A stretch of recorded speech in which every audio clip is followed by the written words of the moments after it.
Oke, kita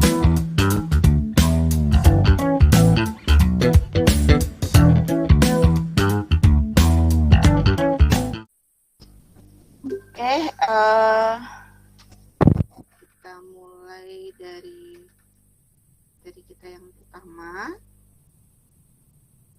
yaitu tentang termokimia, ya.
Oke, kita mulai pembelajaran kita ya.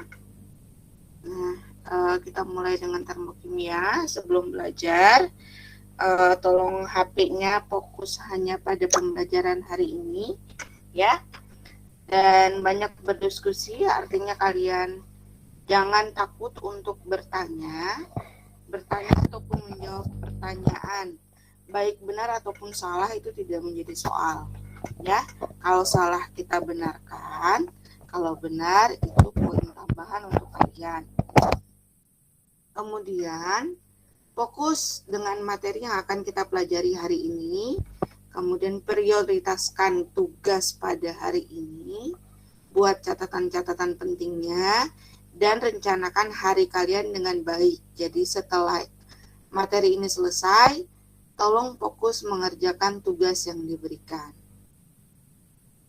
Nah, agenda kalian pada pembelajaran kimia hari ini yaitu mencatat poin-poin penting, memahami konsep-konsepnya, fokus dengan konsep, kemudian hubungkan dengan latihan soal, dan rajin mengulang latihan soal yang ada. Nah, siap ya? Mudah-mudahan siap, kita mulai. Nah, hari ini kita akan mulai berdiskusi, ya. Sebelumnya, pertanyaan saya, pernahkah kalian bertanya dalam hati, kenapa setelah makan tubuh itu pasti terasa hangat? Ada yang pernah berpikir sampai ke sana?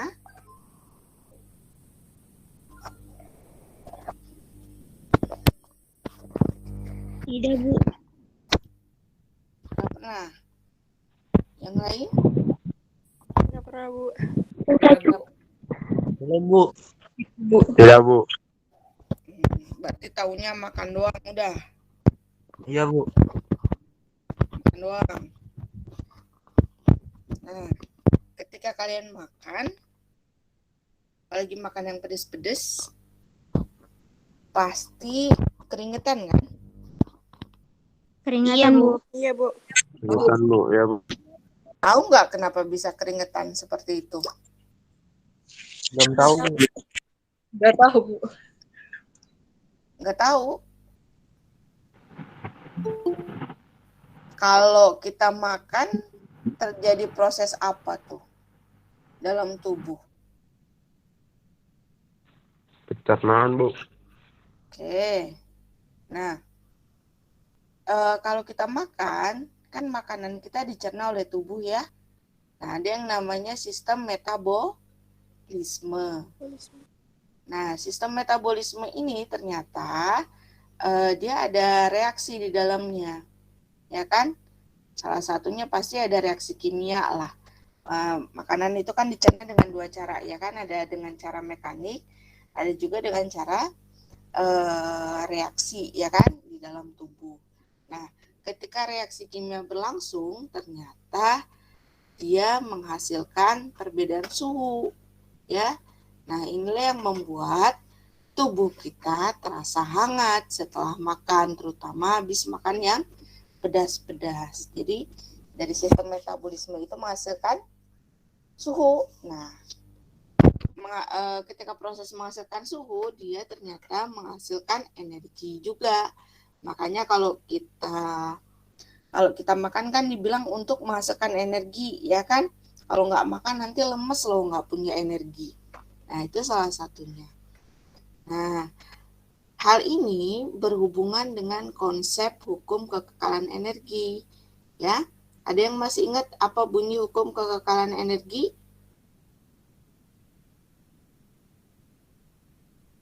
Ada yang masih ingat? Hukum kekekalan energi adalah bentuk energi yang dasarnya bersifat sama tapi bisa berubah satu sama lain. Ada lagi.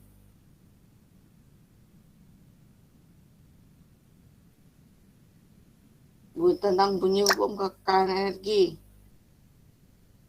Oke, nah jadi konsepnya hukum kekekalan energi itu adalah energi itu kan tidak dapat diciptakan ataupun dimusnahkan, ya, jadi dia sama gitu. Nah, tapi dia dapat berubah bentuk menjadi bentuk yang satu ke bentuk yang lain, ya. Nah, terus apa hubungannya dengan termokimia? Nah, sekarang kita pelajari ini, ya, apa yang dimaksud dengan termokimia. Nah, sebelum memahami termokimia dengan baik, hal-hal berikut inilah yang perlu kalian pahami.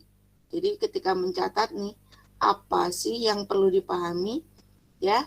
Nah, secara fakta yang terjadi dalam termokimia itu ada perubahan entalpi.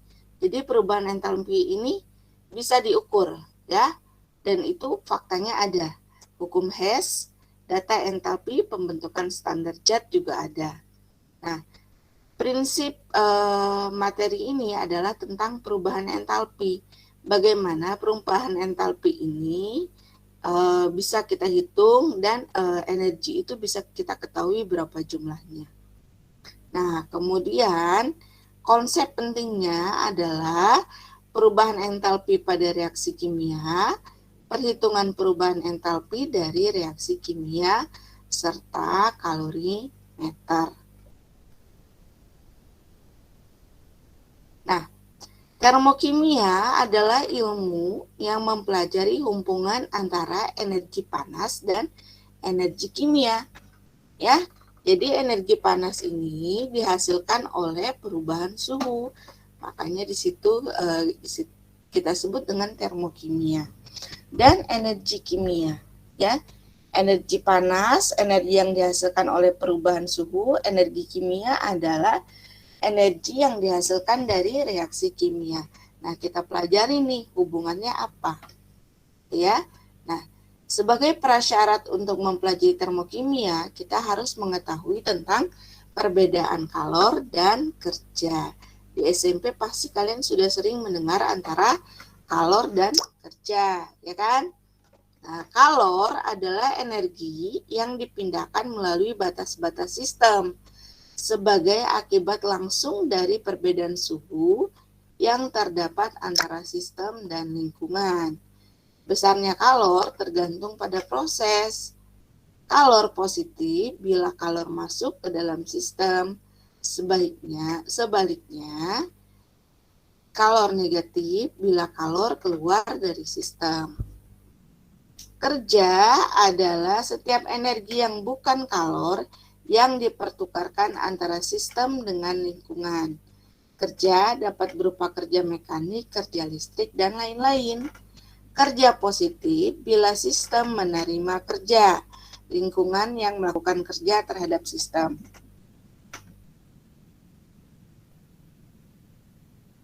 Sebaliknya, kerja negatif apabila sistem melakukan kerja terhadap lingkungan. Nah, ada 2 poin penting antara kalor dan kerja. Dua-duanya membahas antara pertukaran energi dari sistem ke lingkungan atau dari lingkungan ke sistem. Ya. Nah, sekarang kita pahami dulu apa itu sistem dan lingkungan. Ya. Kita perhatikan gambar di sebelahnya nih, ada anak yang sedang melihat percobaan kimia ya. Di sini ada terjadi perubahan warna merah, hijau, dan kuning ya. Nah, sistemnya yang mana sih? Sistem adalah segala sesuatu yang sedang kita perhatikan. Nah, anak ini sedang memperhatikan perubahan warna dari reaksi kimia yang sedang berlangsung. Ya, dia lihat, oh ini warna hijau, ini warna merah, ini warna kuning gitu ya. Nah, sistemnya adalah zat yang sedang bereaksi dalam tabung. Nah, lingkungannya yang mana? Lingkungannya adalah si botol, labu Erlenmeyer-nya, mejanya, manusianya, itu adalah lingkungannya. Ya. Oke. Nah, jadi ketika si zat ini bereaksi, nah lingkungan ini bisa terasa bedanya nanti apakah dia menerima kalor atau tidak. Kalau dia melepaskan kalor, pasti lingkungannya terasa lebih hangat dibandingkan di dalam sistemnya. Jadi di sekelilingnya kita bisa rasakan, oh di sekitar tabung reaksi nih jadi panas nih gitu ya. Berarti kalornya lepas ke lingkungan. Nah, sebaliknya kalau di bawah tabung ini terasa dingin misalnya, berarti kalornya berpindah ke dalam sistem ya. Nah, ini perbedaan antara sistem dan lingkungan. Nah, kalor berpindah dari sistem ke lingkungan itu ada 3 jenis. Ada kalor sistem terbuka, tertutup, dan terisolasi ya. Kalau sistem terbuka itu kalor energi ya dan materinya dapat berpindah. Contoh nih, misalnya kita nyiram air pagi-pagi di kamar mandi ya. Nah, kalau siang itu airnya kan udah tidak ada lagi ya. Nah, itu artinya air di lantai kamar mandi itu berpindah ke udara beserta dengan energinya. Makanya lantai kamar mandi kalau dibiarkan ya dia akan kering sendiri gitu. Nah, sedangkan sistem tertutup ini contohnya kita masukin air panas ke dalam botol biasa gitu ya. Nah, pagi-pagi kita masukin airnya. Siang pasti air dalam botol itu sudah tidak panas lagi, dia akan dingin. Kenapa? Karena hanya energinya saja yang berpindah. Jumlah airnya mah tetap masih sebotol-botol juga. Cuman kenapa dia bisa dingin? Karena energinya pindah ke lingkungan. Nah, kalau terisolasi contohnya apa ya? Contohnya air dalam termos. Pagi kita masukin panas, siang juga panas. Artinya apa? Energi dan airnya ya jumlah materinya tetap. Jadi nggak ada perpindahan, dia terisolasi hanya dalam termos. Makanya termos itu dapat disebut sebagai sistem terisolasi. Oke, baik, ada pertanyaan sampai sini tentang sistem dan lingkungan.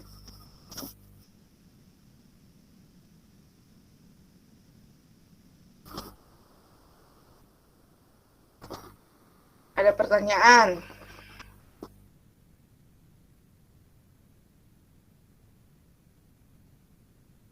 Tidak, Bu. Pas. Paham? Paham, Bu. Paham, Bu? Paham, Bu. Kita lanjut lagi ya. Paham, Bu. Nah, dalam reaksi kimia ya yang berhubungan dengan suhu itu kita bagi menjadi 2. Ada reaksi endoterm, ada reaksi eksoterm. Ya. Reaksi endoterm ini adalah reaksi yang disertai dengan penyerapan kalor dari lingkungan. Contohnya pada reaksi antara barium oksida dan amonium klorida. Kalau kita pegang wadahnya akan terasa dingin karena adanya aliran kalor dari lingkungan ke sistem. Nah, contoh nyatanya reaksi endoterm itu adalah reaksi fotosintesis. Ya. Nah, reaksi fotosintesis kan kalian tahu di tumbuhan itu terjadi reaksi, ya kan? Reaksi fotosintesis itu berfungsi sebagai alat ya untuk menghasilkan makanan pada tumbuhan, ya kan? Kalau siang hari tumbuhan kan nyerap CO2 ya, nyerap CO2 nanti dibantu oleh H2O oleh air, terus ditambah cahaya matahari dan klorofil, dia akan menghasilkan glukosa dan CO2, oksigen, ya kan? Nah, ternyata ketika proses fotosintesis berlangsung, dia terjadi penyerapan panas. Kan tadi cahaya matahari dibutuhkannya, jadi dia menyerap panas. Nah, karena reaksi fotosintesisnya butuh panas, otomatis lingkungan di sekitar pohon itu akan kekurangan kalor. Nah, oleh sebab itu, makanya kalau kita ngadem siang hari di bawah pohon, itu akan terasa lebih dingin. Kenapa? Karena kalornya udah diserap oleh pohon. Ya, jadi kalau siang hari itu kerasa dingin bawah pohon itu ya karena ketika reaksi fotosintesis sedang berlangsung, dia mengambil kalornya dari sekitar pohonnya gitu. Nah, delta H ini apa? Delta H adalah perubahan entalpi. Nanti entalpi kita bahas ya. Nah, perubahan entalpi ini positif kok bisa? Nah, balik lagi ke tadi. Sebelum reaksi berlangsung, kan kalor itu diserap terus ya. Nah, jadi kalau misalnya energinya segini masih rendah tuh, terus diserap, lama-lama kan banyak ya. Nah, sehingga hasil reaksinya pasti energinya lebih banyak, kalornya pasti lebih banyak. Nah, karena delta H itu adalah produk dikurang reaksi ya, karena produknya lebih besar energinya dibanding sebelum reaksi, maka hasilnya pasti positif. Kan lebih besar dikurang lebih kecil pasti positif, ya kan? Nah, sampai sini paham tentang reaksi endoterm? Paham, Bu. Paham, Bu. Oke. Paham, Bu. Nah, sekarang kita ke reaksi eksoterm. Apa sih reaksi eksoterm? Reaksi eksoterm adalah reaksi yang disertai dengan pelepasan energi panas ke lingkungan. Ya, contohnya reaksi antara soda api dan asam lambung. Nah, ini kalau soda api dan asam lambung nih. Nah, kalau kita pegang wadahnya, dia akan terasa panas.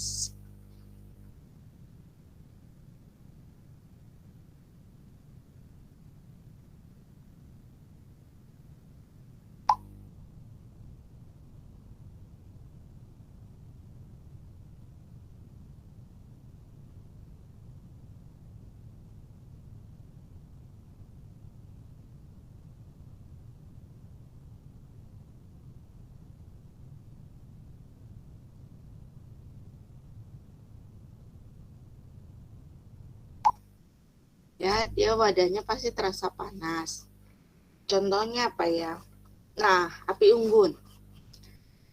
Kalau kita main api unggun, nah ya, atau kita lagi pramuka nih, terus ada acara api unggun gitu ya. Nah, pasti kan ketika kita lagi sekeliling api unggun, itu kan terasa panas ya. Nah, kok bisa terasa panas di sekeliling kita? Karena ketika kita membakar kayu, itu kan terjadi proses pembakaran, ya kan? Nah, kayu itu kan terdiri dari karbon. Nah, karbon dibakar gitu ya dengan CO2, dengan oksigen. Nah, itu nanti akan menghasilkan CO2 dan air. Tuh. Nah, itu kan disebut dengan reaksi pembakaran. Ya, ketika proses terbakar terjadi itu ada reaksi pembakaran. Ya.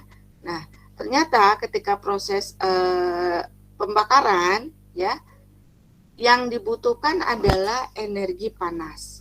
Jadi reaksi pembakaran sendiri itu si karbon dan oksigen itu membutuhkan kalor gitu ya dari lingkungannya.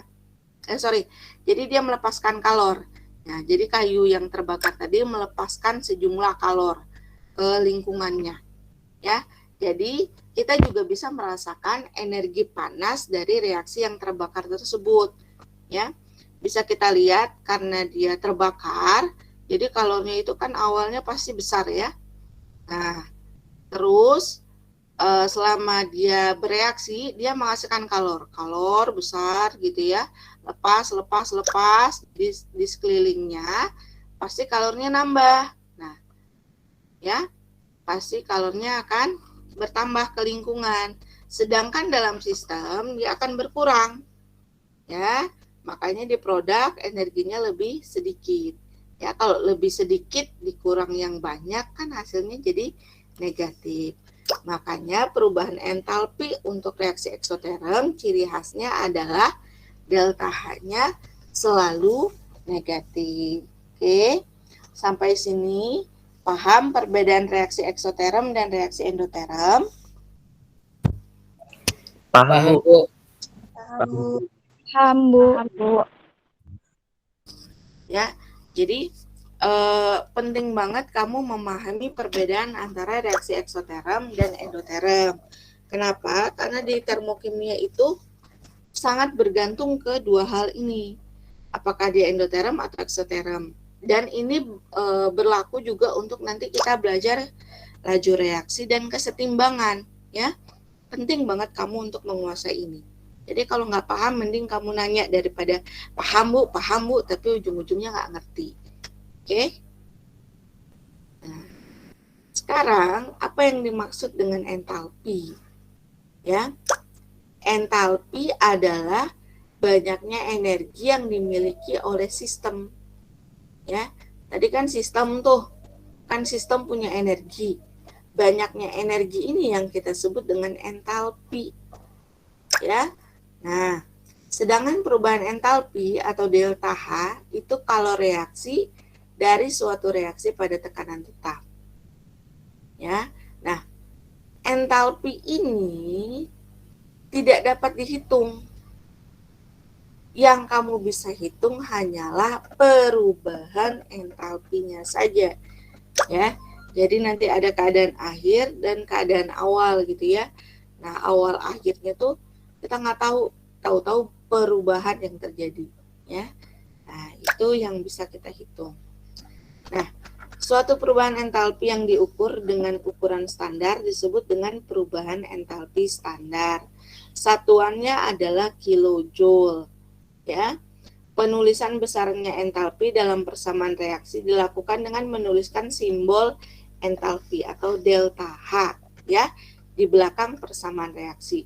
Jadi kalau kita lihat nih, di sini tuh ada persamaan reaksi ya, A tambah B jadi C. Nah, ini kan persamaan reaksi biasa ya.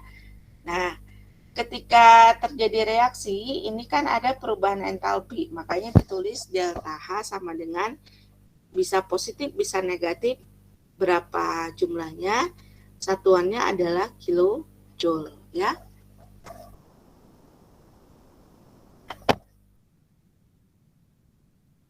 Nah, kemudian ini juga yang paling penting ya, bagaimana kalian menyelesaikan soal-soal yang berhubungan dengan termokimia ya. Tips dan trik mengerjakan soal termokimia. Yang pertama, delta H itu tergantung pada ya. Jadi kalau reaksi dibalik, tanda delta H dibalik. Bila reaksi dikalikan dengan X, delta H dikali dengan X. Bila reaksi dijumlahkan, harga delta H dijumlahkan. Ya. Pada reaksi kimia yang dilengkapi dengan harga delta H, koefisien reaksi menyatakan jumlah mol. Oke. Nah, ini perhatikan loh. Ya, berhubungan dengan jumlah mol. Ya, kemudian yang ketiga, setiap reaksi memiliki delta H yang tetap, tetapi harga delta H tersebut tidak bergantung pada jumlah tahap reaksinya. Hal ini dikenal dengan hukum Hess. Ya. Konsep pentingnya, perubahan entalpi menunjukkan selisih antara sistem entalpi sebelum dan setelah reaksi berlangsung.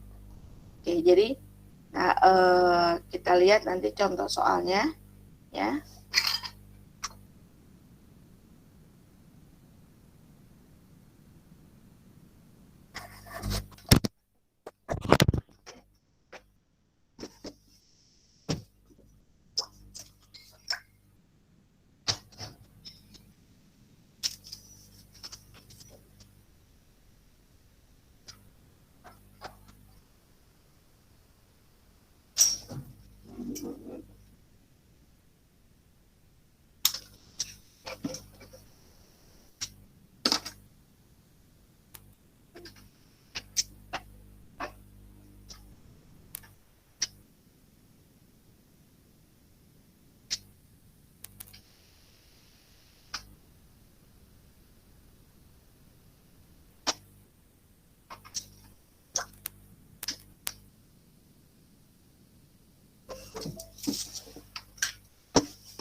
Oke. Nah, mudah-mudahan di sini kelihatan ya. Nah, ini ada soal saya gede ini. Kelihatan soalnya? Kurang kelihatan, Bu. Kelihatan Bu. Kelihatan. Oke. Kelihatan. Nah, diketahui reaksi 2Al, ini yang pertama dulu ya. Diketahui reaksi 2Al2 ditambah 3/2O2 menjadi 2Al3. Oh, yang ini dulu deh. Jangan yang itu, yang ini. Nah, ini yang mudah dulu. Tentukan reaksi berikut, apakah berlangsung eksoteram atau endoteram. Ini yang pertama. Ini baru saya sebutin tadi. Yang ini.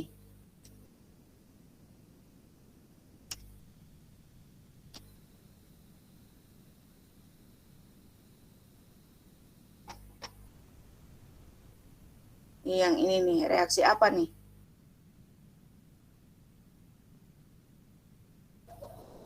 Reaksi eksoteram atau endoteram? Eksoteram, Bu. Apa reaksi eksoteram? Kenapa dia eksoteram? Kenapa dia reaksi eksoteram?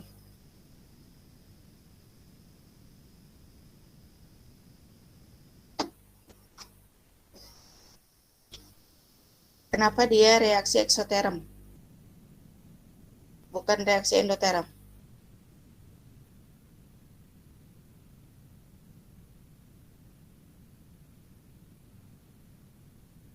Halo, IPA 1.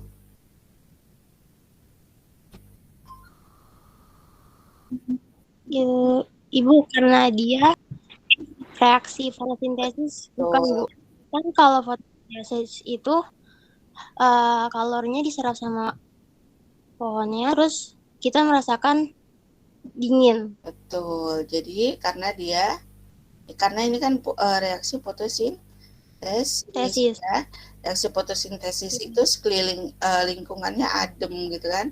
Nah, ini salah satu ciri dari reaksi eksoteram. Okay? Nah, sekarang kita masuk ke konsep yang tadi ya, yang tahap-tahapan perhitungan tadi ya. Nah, yang pertama nih, jika diketahui reaksi termokimia. Nah, ini ada reaksi termokimia. Ini tahu dulu nih, reaksi apa nih? Ekso apa endo? Endoteram, Bu. Kenapa endoteram? Karena MPDL-nya plus, Bu. Entalpinya plus. Entalpinya plus, berarti dia reaksinya? Endoteram. Endoteram ya. Nah, tadi kalau kamu nyatet, Kalau kamu nyatet di tadi udah saya kasih clue-nya ya. Reaksi endoterm, nih ya. Reaksi endoterm dia delta H-nya selalu positif, kalau eksoterm selalu negatif, ya kan? Oke.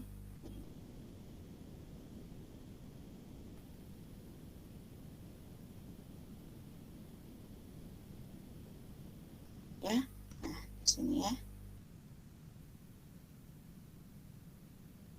Nah, ini reaksi dari si endoterm. Nah, kita tahu di sini delta H-nya positif, berarti ini reaksi endoterm. Ya, sekarang kita perhatikan deh. Di situ reaksinya ada ini CO2 sebenarnya. CO2 tambah 2H2O. Nah, ini menjadi ya kan CH2OH plus 3/2O2 ya.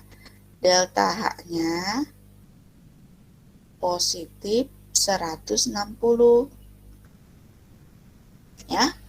Nah, tentukan harga delta H reaksi berikut. Berarti ini kan yang kedua ya, yang ditanya yang kedua. CHOH CH2OH tambah 3/2 jadi CO2 plus 2H2O. Ya, apa yang bisa kamu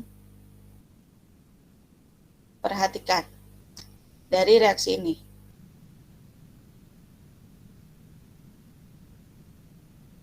Apa yang bisa kamu lihat?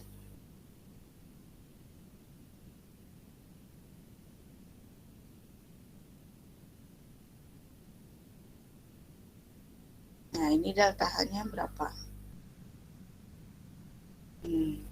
Perhatikan deh. Ini sebelumnya ada di mana?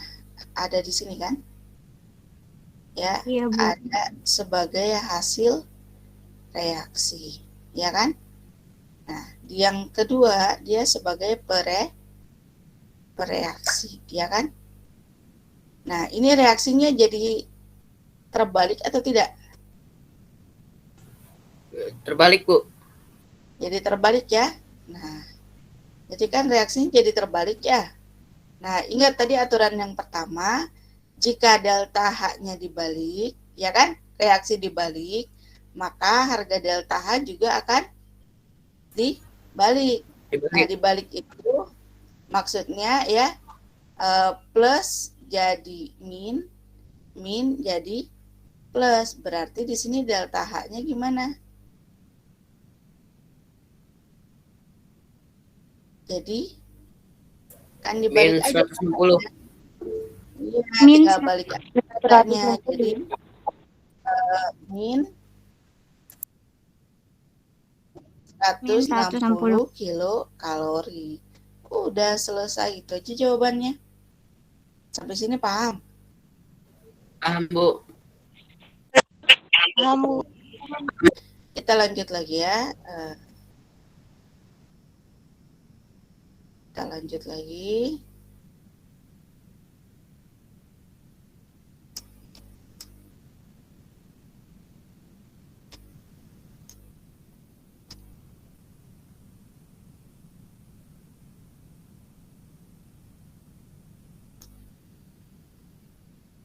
Nah, nih.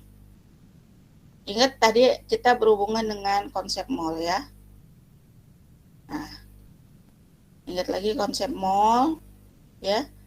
Mol itu sama dengan koefisien. Ini syarat yang kedua. Ya. Nah, nanti ada hubungannya di sini. Nah, kita lihat yang pertama. Di situ ada jika diketahui 2 AL2 ya kan ditambah 3/2O2 menghasilkan Al2O3 Nah, delta H-nya min 243,6.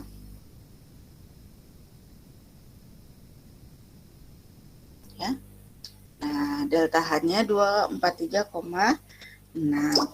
Nah, jika kalori yang dihasilkan hanya 730,8 kilojoule, maka massa Al2 yang terbentuk adalah, nah ini ada hubungannya dengan mol berarti ya.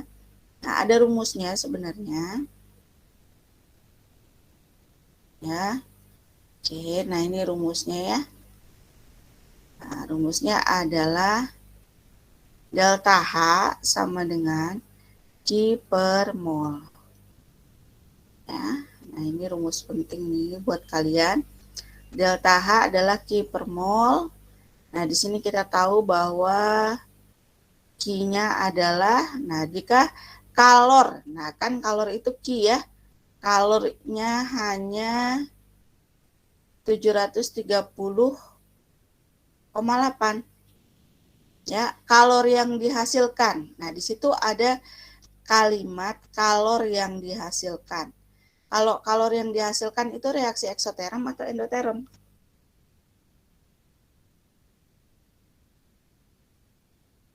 Kalau ada kalimat kalor yang dihasilkan.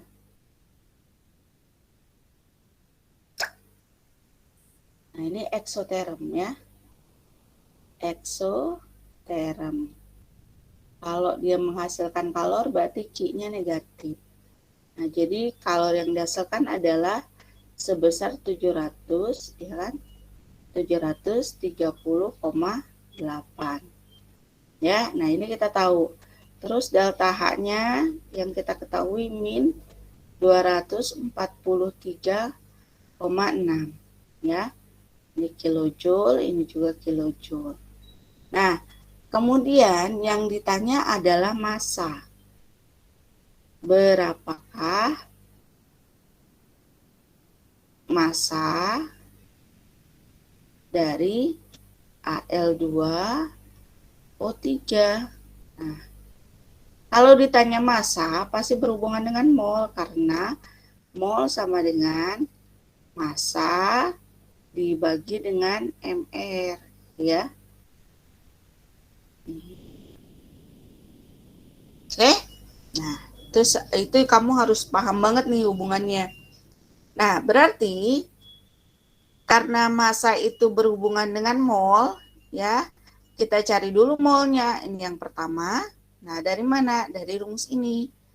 Delta H sama dengan Q per mol, ya, supaya mudah ini kamu kalikan saja. Sama dengan delta H kali mol sama dengan Q. Nah, delta H-nya kan min 204.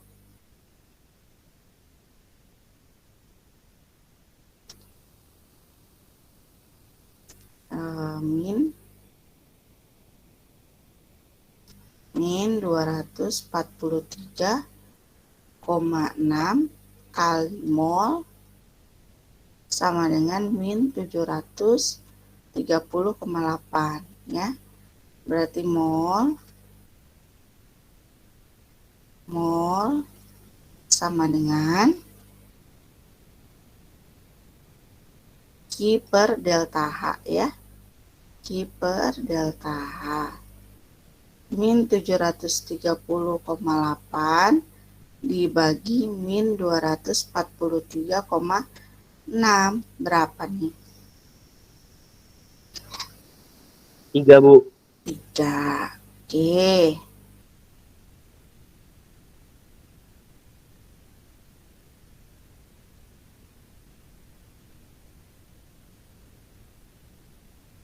Ya. Nah, kita lanjut lagi.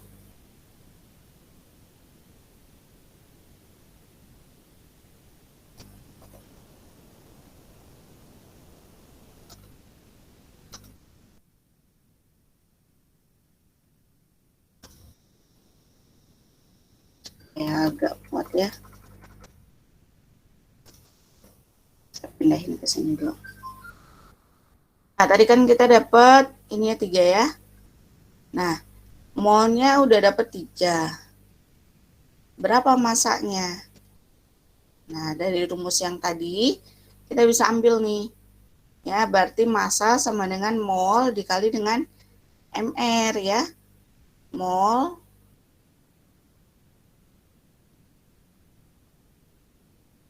Nah, ini mol dikali dengan mr. Ya, berarti molnya kan 3. MR-nya berapa? Ya, MR Al2O3. Berarti 3 kali AL-nya kan ada 2 ya. 2 kali AL tambah 3 kali ARO. Berarti 3 kali 2 kali AL tadi berapa? 27. 27 ya. Nah, 27 tambah 3 kali 16. Nah, sama dengan 3 kali 27 kali 2, 54.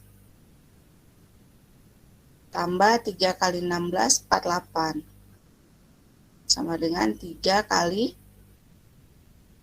berapa nih? 12, 102 ya. Jadi dapat 306 gram. Ya, nah ini adalah hasilnya.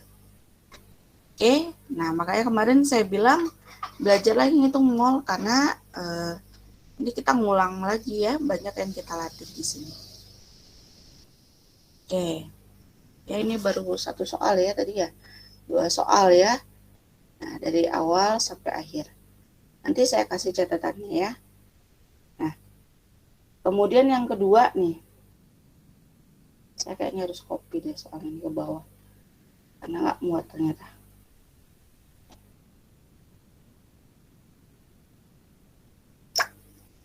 Nah, soal yang kedua nih, jadi ini contoh soal aja ya, nanti soalnya tipenya banyak. Nah, ini yang kedua ya. Ini ada langkah-langkah reaksi. Ya. Nah, ini ada reaksi pertama, reaksi kedua, reaksi ketiga. Tadi kan yang hukum ketiga, perubahan entalpi tidak tergantung pada keadaan awal dan akhir ya. Jadi dia berlangsung dengan tahap-tahap tertentu gitu. Kalau ibarat pepatah mah banyak jalan menuju Roma untuk mengukur perubahan entalpi. Nah, kita lihat nih di sini ya. Di sini ada C tambah O2 jadi CO2. Entalpinya min 390. C jadi C deltanya 700. Tapi ini perubahannya beda ya. Ini dari padat ke gas ya. Kemudian oksigen dari gas menjadi oksigen yang biasa dalam bentuk gas juga, ada perubahan entalpi juga. Nah, ditanya berapakah ikatan CO ya, tentukan nilai dulu dari delta H. Oh, ini soalnya tentang ikatan, nanti ini beda lagi ya. Nah, ini tentang ikatan energi. Nanti saya jelasin. Kita belum masuk ke ikatan. Ya, jadi ini dulu deh kalau gitu. Yang ada tahap-tahapnya ya. Nah, ini ada, nah kita lihat kalau diagram siklus seperti ini ya, kalian harus melihat tanda panahnya. Ya, semua tanda panah akhirannya kemana nih?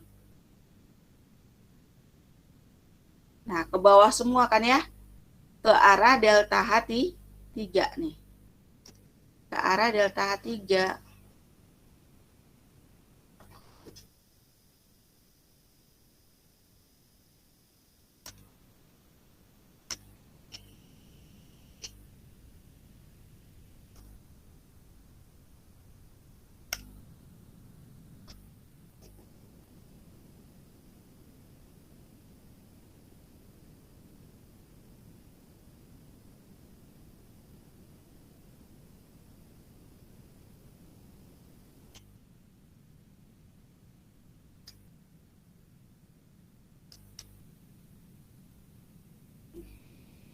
berubah lagi.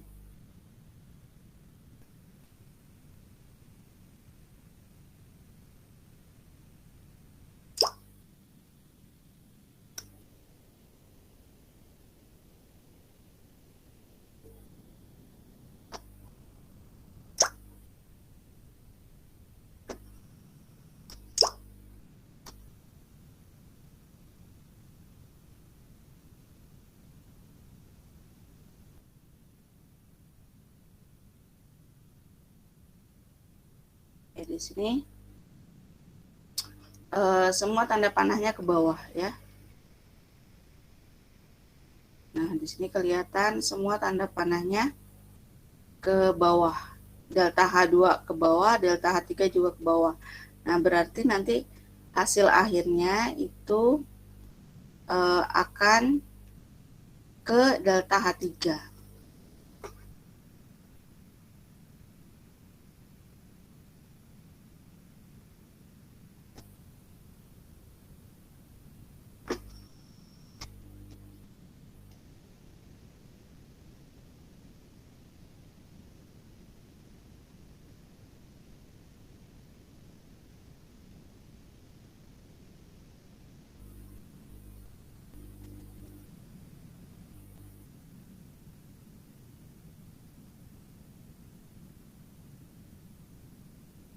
Nah, ini ya. Nah, kita lihat dulu tanda panah yang paling gede. Nah, ini kan delta H1 langsung ke bawah ya. Nah, berarti delta H1 itu kan sama dengan, nah langsung ada delta H2, ada delta H3 ya. Panjangnya panah delta H2 tambah delta H3 itu kan sama dengan delta H1. Jadi delta H1 sama dengan delta H2 plus delta H3 ya kan? Nah, terus sama aja kalau kamu mau dibalik, delta H2 tambah delta H3 sama dengan delta H1. Nah, lihat dari panjang panahnya. Nah, yang ditanyain berapa delta H2? Nah, berarti delta H2 kita belum tahu. Tambah delta H3 kan nilainya udah ada ya. Min 196,6 kilokalori. Delta H-nya, H1-nya min 790,4 ya. Jadi delta H2 itu sama dengan min 790,4. Nah, ini kan min ya. Kalau pindah ruas kan dia jadi plus ya kan? Tambah 196,6. Nah, berapa tuh hasilnya?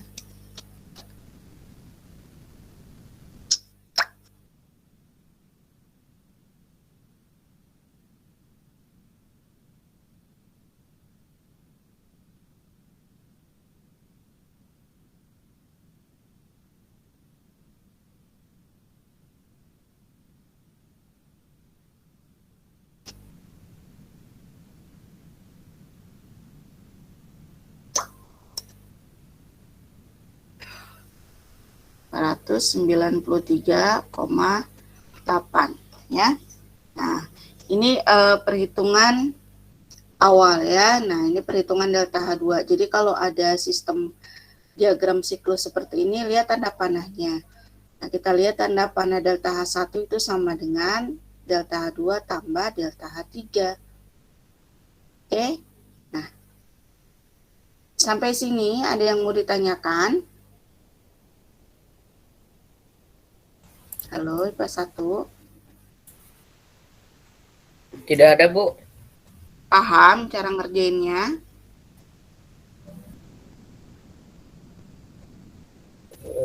Paham, Bu. Yang lain gimana? Ada pertanyaan?